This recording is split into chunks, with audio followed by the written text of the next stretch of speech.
There's something strange about a theatre after dark. When the audience has gone home, when the curtain falls and the last echo of applause fades into silence. That's when the magic of performance slips away and something older, colder, takes its place. Because in Wales, the show doesn't always end when the lights go out. Today, we're stepping into the shadows of the nation's most haunted stages. Places where history, heartbreak and the supernatural intertwine. From the new theatre in Cardiff to the Swansea Grand and beyond, we'll uncover stories whispered by actors, night staff and stagehands who've seen things that don't belong to this world. So take your seat. The performance is about to begin. Just don't look behind you. They say every theatre has a ghost. It's almost a requirement, as essential as a stage, a curtain, and the smell of old velvet. But have you ever wondered why? Why do so many ghost stories begin under the spotlight? Why are theatres, more than castles, cathedrals, or graveyards, said to be the place where spirits still perform? To understand that, we have to look at what a theatre really is. A theatre isn't just a building, it's a living, breathing organism, a vessel built for emotion. Every wall has soaked up decades of laughter, gasps, heartbreak, and thunderous applause. Thousands of performances, thousands of lives intersecting, all in one place. Energy like that doesn't simply disappear. That's why, long after the audience leaves, one light always stays on. The ghost light. It's a simple bulb placed centre stage, burning through the night. Officially, it's there for safety, so no one stumbles into the orchestra pit in the dark. But ask any stagehand or actor who's worked late, and they'll tell you it's really for them, for the ghosts. Because when that light's off, the darkness isn't empty. Walk into any Welsh theatre after closing time and the air feels different. The silence isn't silent, it's charged, humming with old voices. Every floorboard, every curtain, every piece of scenery has witnessed 1,000 stories, 1,000 endings. And sometimes it's as if the stories keep playing, even when the cast has gone home. Theatres are perfect places for hauntings because they live in the in-between. They're spaces of transformation, where a person can become someone else, where reality bends beneath the lights. Some call them liminal zones, thresholds between truth and illusion, life and death, the living and the imagined. That's why actors still whisper ancient superstitions before stepping on stage. Never whistle backstage. It's said to summon restless spirits who once walked the ropes. Never say Macbeth aloud. The Scottish play curse has caused accidents, fires and worse in theatres across the world. And always leave a gift, a coin, a light, a silent thank you for the spirits who may be listening. Here in Wales we've inherited centuries of performance, from travelling players and music halls to modern stages that still echo with the ghosts of their own histories. Each theatre tells its own story, of joy and tragedy, of creation and collapse, of people who gave everything to the stage, and sometimes never left it. And that's what makes these places so unique. They are time machines, layers of history stacked one atop the other, painted over, rebuilt, reopened, and still humming with the memories of everyone who ever stepped inside. Perhaps that's why spirits linger here, because in the theatre, memory isn't something of the past, it's always performing, always alive. So when the curtain falls, when the ghost light flickers, when the last staff member turns the key and walks away, the theatre doesn't rest. It breathes, and if you listen closely beneath the settling timbers and the whispers of the drapes, you might hear something else. A voice, a laugh, a line from a forgotten play. That's the curse of the stage. No performance ever truly ends. Standing proudly in the heart of Cardiff since 1906, the new theatre has survived wars, recessions, and the relentless march of modern entertainment. It's the oldest working theatre in Wales's capital, a grand survivor of the Edwardian era, built when the city was alive with coal, wealth and ambition. It's hosted everyone, Sarah Bernhardt, Laurel and Hardy, even a young Shirley Bassey.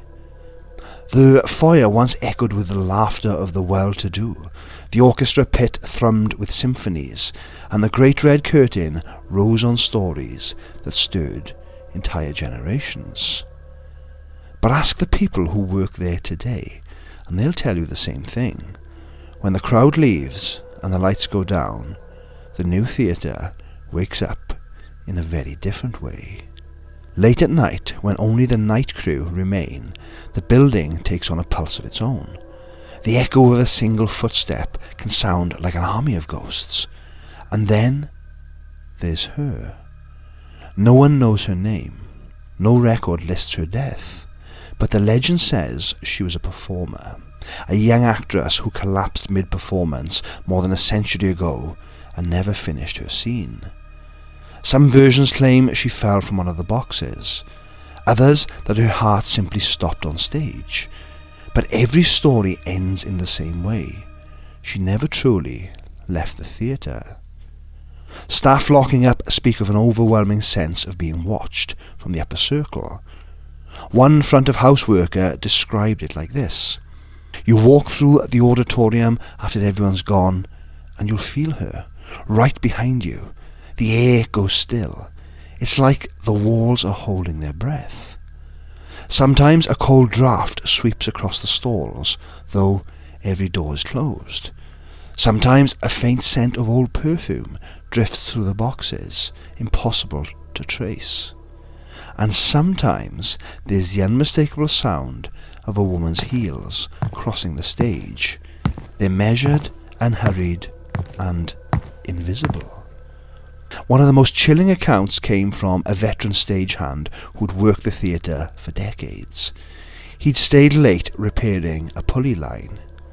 As he packed his tools, he saw a figure standing in the wings, the outline of a woman in an old-fashioned gown, gazing toward the empty seats. Thinking it was a late finishing actor, he called out. The figure didn't move. He took a step closer and the temperature plummeted. The light above him flickered once, and she was gone. Not walked away, not vanished into the shadows, simply gone. He never worked alone again. Those who believe in hauntings say theatres are perfect vessels for spirit energy. They absorb the emotion of every performance, tragedy, passion, heartbreak, all of it soaked into the fabric of the building. If the stone tape theory holds true, perhaps the new theatre has recorded more emotion than anywhere else in Wales. It's said that after closing time you can hear the faint echo of applause in the empty hall. One cleaner swore she heard someone humming an old tune near the orchestra pit. When she turned to look, there was no one there, but the air still shimmered with sound, like the note of a bell that hadn't quite faded. Now, we at Dark Wales Tours always keep a balanced view. Old buildings of course move, air currents create sudden temperature shifts, centuries-old wiring can cause lights to flicker. A theatre, by design, is full of reflections and echoes, a maze built to deceive the senses. But when dozens of people across decades describe the same presence, the same smell of perfume, the same whisper of footsteps in the same part of the building, it does challenge reason. Maybe it's collective imagination. Maybe it's memory, replaying itself like a scene on a loop. Or maybe the new theatre is still hosting one final performance. So next time you walk past the new theatre at night and catch a flicker in one of the upper boxes, don't be too quick to dismiss it. It might just be Cardiff's oldest leading lady, still waiting for her cue. Now, if Cardiff's new theatre is the heart of Welsh drama, then Swansea Grand is its soul. Built in 1897, this majestic theatre has weathered the storms of history. Wars, bombings, fires, near demolition, yet it still stands, proud and defiant in the centre of the city. Inside, every inch is steeped in character. The sweeping staircase, the chandeliers, the red velvet seats that have held generations of dreamers. The Grand has always been more than a building. It's a witness to laughter, applause, and to something else. Something it never quite lets go of. Among all its stories, one name echoes above the rest: Jenny. Her tale has been whispered for over a century, passed from stagehand to stagehand as though she were part of the crew herself. They say Jenny was a young actress who performed there in the early 1900s, full of promise, adored by audiences. After her final show in Swansea, she booked passage on a ship to start a new life in America. That ship was the Titanic. And though her body was never recovered, her spirit, they say, found its way back to the stage she loved most. Many who work there claim to have seen her, a woman in white, drifting through the dress circle, or standing quietly on stage when the house is dark. Sometimes she appears in the reflection of the dressing room mirrors, not behind you, but beside you. A soft presence watching silently, as though waiting for her cue. There's no aggression, no fear as such, just a deep sadness and a feeling of being seen. Several staff members describe her in almost affectionate terms, one technician told us. She doesn't scare you as such, she just makes you feel like you're not alone. You get used to her in a strange way. And then there's her calling card, a scent of violets. It appears suddenly and vanishes just as fast. No air fresheners, no flowers, no trace, just a lingering sweetness that settles in the air for a few seconds, as though Jenny has brushed past. One of the most documented accounts happened during a late-night stage reset. A lighting technician was working alone, adjusting cues for the next day's rehearsal. The auditorium was empty. Every door was locked. He noticed the smell first, floral, strong, completely out of place. Then, from the wings, came the distinct sound of footsteps on the stage. He froze. The ghost light flickered once, and in that brief pulse of illumination, he saw her, a faint outline centre stage, facing the empty seats. He said she looked peaceful, almost proud, but when the light steadied, she was gone. But the scent lingered, heavy, unmistakable. Violets. It's quite fitting, really, that the Grand is haunted by someone who refused to vanish, because the building itself has shared the same fate.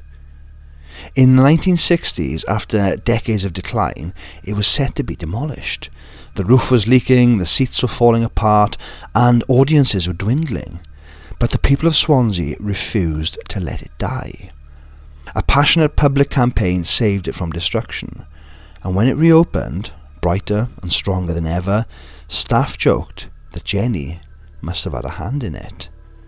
Even today, some say they can feel her energy most vividly on opening nights, as if she's checking that the curtains still rise. Over the years, actors have reported all manner of strange occurrences. props moved overnight, stage curtains shifting as though caught by an invisible hand, disembodied humming during rehearsals when only a skeleton crew was present. One visiting performer recalled standing centre stage during tech rehearsals when the lights suddenly dimmed, unprompted, unplanned, and a cold wave of air rolled across the stage floor. He later told staff, "I don't know who Jenny is, but she wanted me off her mark." Even the theatre's long-serving night staff talk about flickering bulbs that seem to react to voices, dimming when Jenny's name is spoken aloud, glowing when it isn't. Coincidence? Faulty wiring? Maybe, but that pattern has been seen by too many eyes to ignore. Of course, not every creak or flicker is paranormal. The building's over a century old. Temperature changes create drafts, and light fittings hum with age. Perfume scents could come from residue in fabrics or chemicals in cleaning fluids. But what makes the grand story so remarkable is the consistency. Across decades, generations of staff have told the same tale. Unprompted, unchanged, the same woman, the same violet scent, the same soft footsteps on an empty stage. Even skeptics who visit, and there are many, admit that the building feels alive. Every whisper echoes longer than it should. Every shadow seems to move a little too deliberately. Maybe that's what haunts us the most.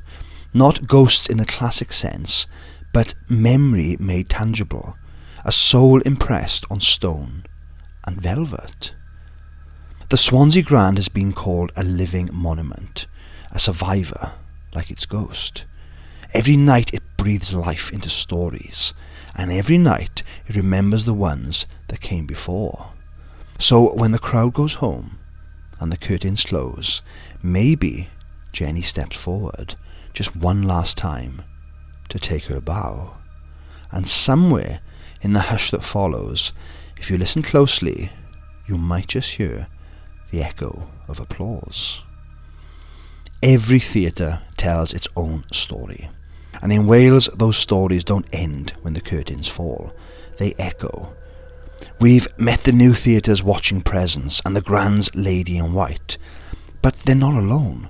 From Carmarthen to Monmouth, from the quiet hills of Powys to the edge of the Severn, the same patterns repeat. Footsteps in empty corridors, flickering lights, a whisper caught between the rafters. It's as if the entire country is one great stage, and the past refuses to clear its lines. In the market town of Carmarthen stands the Lyric Theatre, a beautiful Victorian hall that's seen everything from silent films to modern musicals. But beneath its charm lies a quieter reputation. Staff locking up have spoken of a woman in Edwardian dress, glimpsed just beyond the stage of the balcony lights. And one night, long after closing, a CCTV camera reportedly captured the shape of an uninvited gentleman crossing the foyer. No sound, no heat signature, no door opening. Local historians claim the site once held an assembly room before the Lyric was built, a space used as a temporary morgue during a 19th century flood. Another coincidence? Perhaps. But when the cleaners hear voices in that same hall after midnight, the word maybe feels thin. In Powys, the Albert Hall Theatre has stood since 1896. Visitors talk of soldiers' footsteps echoing from the gallery, and doors that open themselves during the quieter hours. During a restoration in the 1980s, workers reported hearing singing from beneath the stage, a male voice humming an old marching tune. Some say it's a residual haunting from when the hall was used for wartime concerts. Others believe a member of the audience never made it home from the front. Whatever the truth, that same melody has been heard more than once, faint and distant, when the building is locked tight. Further east on Monmouth's Church Street is the Savoy Theatre, which claims one of the oldest working stages in Britain. It's proud of its resident ghost, a playful spirit the locals have nicknamed Fred. Projectionists tell stories of unseen hands switching lights, curtains drawing themselves, and old coins appearing on the floor where there were none before.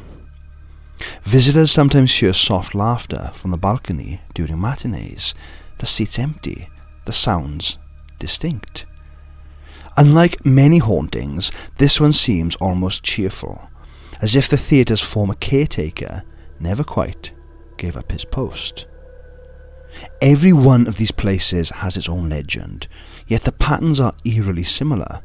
A presence near the stage, a chill on the back of the neck, objects moved when no one's there. Perfume, laughter, a faint song. It's as though these buildings share a secret language, a conversation that's been going on for 100 years, whispered in dust and velvet. And it's not just in Wales. Across the world, theatres hum with the same spectral chorus. In London, the Theatre Royal, Drury Lane, is haunted by the man in grey, an apparition so famous that actors consider him a good luck omen if seen before opening night. In New York, the Belasco Theatre is said to host its flamboyant founder, David Belasco himself, who still checks the lighting rigs he installed a century ago. In Paris, the Palais Garnier's labyrinth basements inspired the Phantom of the Opera. But the stories predate the novel. Technicians once swore they heard voices singing long after rehearsals ended. Different cities, different centuries, yet the same theme. Where creativity burns brightest, shadows inevitably gather. Perhaps theatres remember because they're built for emotion. Every heartbreak, every standing ovation, every trembling pause at curtain call is an imprint. If energy lingers anywhere, it would be here, in the air that still vibrates with applause. And maybe ghosts, if they exist, are drawn to that energy, to the love of performance, the warmth of an audience, the thrill of being seen. For actors, the stage is life itself. For spirits, perhaps, eternity. Maybe the ghosts of the theatre aren't trapped souls at all. Maybe they're the echoes of art itself. Fragments of performance that refuses to fade. An actor once said, when the curtain falls, part of you stays behind. What if that's true in more ways than one? Every actor leaves an imprint, of voice, movement, passion, a little piece of themselves stitched into the air. After centuries, all those pieces accumulate. When we sense something moving in the wings, maybe it's not a single ghost, but the collective heartbeat of everyone who's ever performed there. We always try to be fair. There are logical reasons for many hauntings. Old plumbing, drafts, shifting timbers, suggestion, we of course know that. But logic doesn't cancel mystery. It just reminds us how fragile our understanding really is. Whether these hauntings are psychological echoes, electromagnetic imprints, or something genuinely supernatural, one truth remains. People feel them. And feelings, especially here, have power. Why do ghosts linger in theatres? Maybe because the stage is the only place where they're still remembered. Every time the curtain rises, the building comes alive. Lights flare, voices rise, and for a moment, the past breathes again. For a spirit that once lived for applause, what better eternity could there be? When we stand alone in these places, we don't feel fear, we feel presence, a sense that the story isn't over, that somewhere, unseen, the final bow is still being taken. And maybe that's all a haunting really is, memory refusing to be forgotten. As we stand beneath the last light of the night, we leave you with this thought. The stage never truly sleeps. It dreams, and in those dreams, every performer who ever loved the spotlight still takes their cue. If you listen, really listen, you might catch it. A single pair of hands clapping, a sigh from the stalls, a line whispered in the dark. That's not imagination. That's history applauding itself. From Cardiff to Swansea, Monmouth to Carmarthen, the ghosts of Wales still perform. Not to frighten us, but to remind us that what we create with passion never dies. So next time you visit a theatre, take a moment when the crowd leaves, look at the empty seats and thank whoever still listens, because somewhere just out of sight a curtain is rising and the show goes on. Thank you so much for watching. I hope you've enjoyed walking the haunted boards with us today. Every view, every comment, every message means the world to us. You're the reason these stories keep living, and you're the reason we keep searching for them in the dark corners of Wales. If you've enjoyed this journey, please take a moment to like the video, subscribe and tap the bell icon, and please check out some of our other videos too. That really helps us out massively and makes a huge difference for us. And if you'd like to go one step further, YouTube now has something called a hype and a super thanks. A super thanks is a simple way to send a small contribution directly through the video. And a YouTube hype is a new community boost that tells the algorithm that this channel matters. Please keep sharing it.